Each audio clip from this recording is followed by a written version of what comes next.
Welcome back to my channel, The Candy Guy, where I talk about treats for the sweet tooth. Today, I'm going to talk about Daim bar.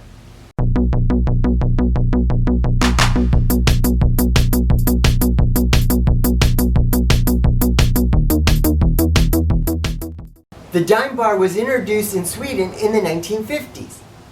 And you pronounce the name dime like the American coin. Actually, in British markets for years, you were able to find the spelling on the wrapper dime. But most bars now that you find around the world have the original spelling on it. Marabou, the original creator of the Daim bar, wanted to recreate for Sweden the Heath bar from America. But when he requested for the exact recipe for the bar, the company turned him down. But they did send him a list of ingredients. So, the Daim bar actually has the similar ingredients to the Heath bar. I thought I had broken the candy bar, but there's two bars in one package. It's a really thin bar, and the chocolate has a lot of texture on it. Here we go.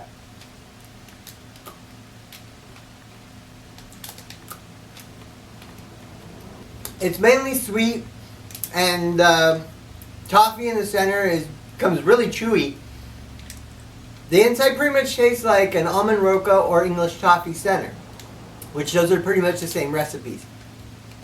I really like the chocolate, but if you could tell, the chocolate is a really thin layer. Most of the bar is the toffee. But I really like the chocolate, and I kind of wish there was more chocolate to mix with the toffee. Yeah, it's a really good bar that you would enjoy for those that enjoy the almond toffees. My only complaint, because it is a good bar, is that there was more chocolate. Because I am really liking the chocolate on it.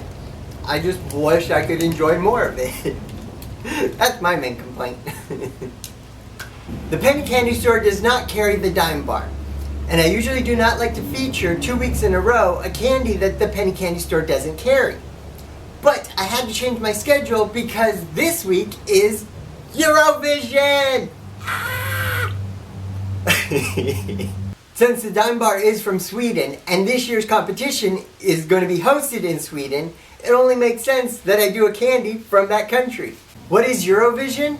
Eurovision is a singing competition that's been held in Europe since 1956. Each country sends an original song to be performed live, and judges from each country vote to see who the winner of the performance is.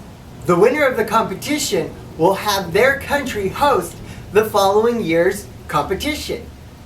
Sweden won last year, so that is why Sweden is hosting Eurovision this year. The first few rounds have already been held this week, but Saturday, tomorrow, is actually the finals for the competition. And Eurovision's YouTube channel last year had it streaming live. So here's the link to their channel. Hopefully they'll have it live this year. If they do, that's where I'll be. You should check it out. I've already listened to all the songs that are going to compete in the competition. And my favorites are Australia, the Czech Republic, from the Big Five, France. But leading the pack, my favorites are Greece and Russia, leaning more towards Russia. But those are only the songs. We've got to see how they do performing live. This will be my third year watching Eurovision, and I agreed completely with the last 2 years' winners, Conchita and Mons. So hopefully, I'm happy with this year's winner too. Thank you for watching this week's video of The Candy Guy. Links for the Penny Candy Store and myself will be in the description of this video. I post videos every Friday, so I shall see you all next Friday. Have a sweet day. Bye!